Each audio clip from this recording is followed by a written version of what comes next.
পরিবারই অসুস্থ। আমার এখন কি হবে আল্লাহ ভালো জানে। এখন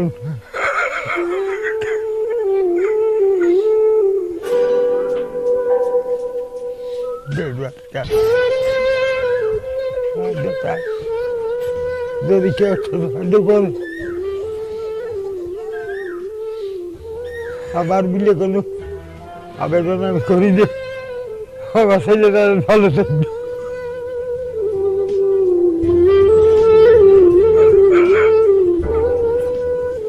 আমি কোথাও বলতে পারি না, সবাই বুকে দেখি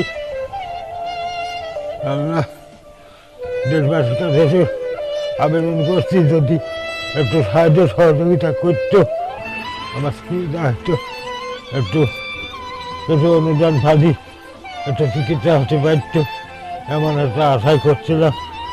আল্লাহ যা করে